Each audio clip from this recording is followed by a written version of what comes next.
Baby, বাবু, বাবু তুমি বাইরে কেন দাঁড়িয়ে আছো? চলো ভিতরে। এক মিনিট। বিশাখা, এটা তো তোমারই বাড়ি, কিন্তু বিট্টু আগে গিয়ে প্রেমের ঘরটা একটু ঠিক করে দে। আরে পুরো ঘরটা ওলট পালট হয়ে গেছে। কাকিমা পরে করে নেব। আরে আমি তো নিয়ে যাচ্ছি তোর বিশাখাকে, যা। চলো, আরে তুমি এদিকে চলো। বেবি, আরে বাহ, খুব সুন্দর সাজিয়েছেন আপনারা। দাদা, মনে থাকে যেন বাড়িটা খুব সুন্দর করে সাজাবেন। আমি চাই প্রতিজ্ঞা আর প্রেমের যেন মনে হয় ওদের আজই বিয়ে হয়েছে। তাড়াতাড়ি করুন। হ্যাঁ,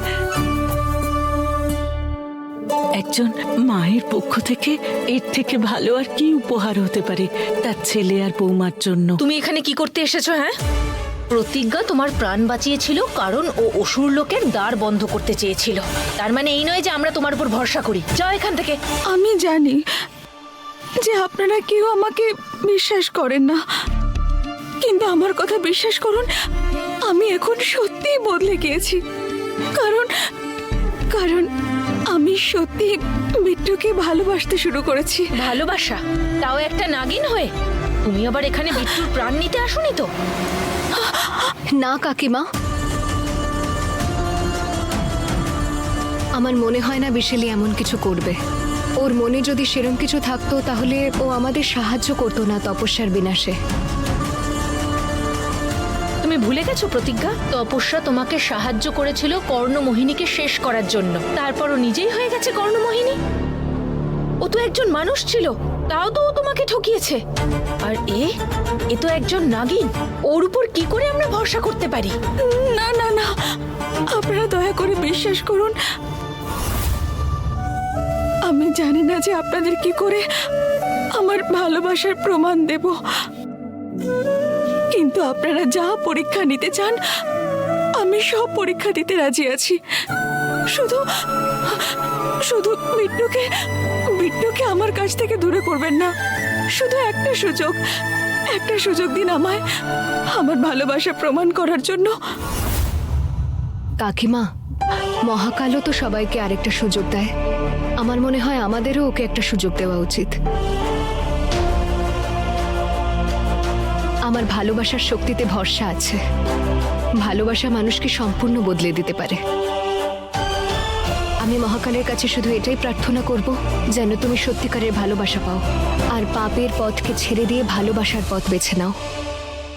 কিন্তু একটা কথা কান খুলে শুনে রাখো, যদি তুমি বিট্টুর সঙ্গে কিছু করার চেষ্টা করেছো তাহলে তোমার খোলস ছিঁড়ে দেবো। আরে দিদি, কোথায় ছিলে তুমি? সকাল থেকে খুঁজছিলাম তোমায়। কি বলবো তোকে পদ্মা, প্রেমকে অসুরের রূপে দেখে না আমি তো আতঙ্কিত হয়েছিলাম। সেই জন্য দেবী মায়ের মন্দিরে গিয়েছিলাম ওর জন্য প্রার্থনা করতে। দিদি, দেবী মা তোমার প্রার্থনা শুনেছেন। প্রেম একদম ঠিক হয়ে গেছে। শুনেছি আমি পদ্মা, বিট্টু আমাকে বলেছে, সেই জন্যই তো আমি তাড়াতাড়ি চলে এলাম। দিদি, আজ থেকে প্রতিজ্ঞা আর প্রেম তাদের জীবন নতুন করে শুরু করতে চলেছে।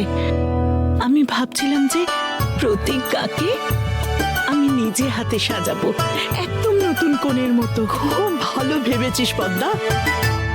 আমিও তো খারাপ ব্যবহার করেছি আমাদের বৌমার সাথে। এখন আমাদের প্রায়শ্চিত্ত করতে হবে যে বৌমাকে মেয়ের থেকেও বেশি ভালোবাসতে হবে। একদম ঠিক বলেছ তুমি দিদি। আমি এক্ষুনি আসছি। তপস্যার সত্যিটা সবাই জেনে গেছে, কিন্তু ভালো কথা হলো আমার সত্যিটা এখনো কেউ জানে না। না প্রতিজ্ঞা, না মালিনী, আর না কেউ আমার সম্বন্ধে কিছু মাত্র জানে। তাই জন্য আমাকে যা কিছু করতে হবে অনেক ভেবে চিন্তে করতে হবে। আমি তো আমার এত বছরের পরিশ্রম কাউকে নষ্ট করতে দেব না। এইটা পড়বে? ঠিক আছে, তা না হলে এইটা? এটাও তো ভালো। তাহলে এই দুটোর মধ্যে থেকে কোনটা পড়বে? একটা কাজ করো, দুটোই পরে নাও। প্রতিজ্ঞা, এই নাও তোমার শাড়ি। দেবিয়া বউ হবে।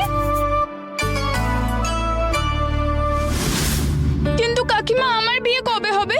আমার বর কবে আসবে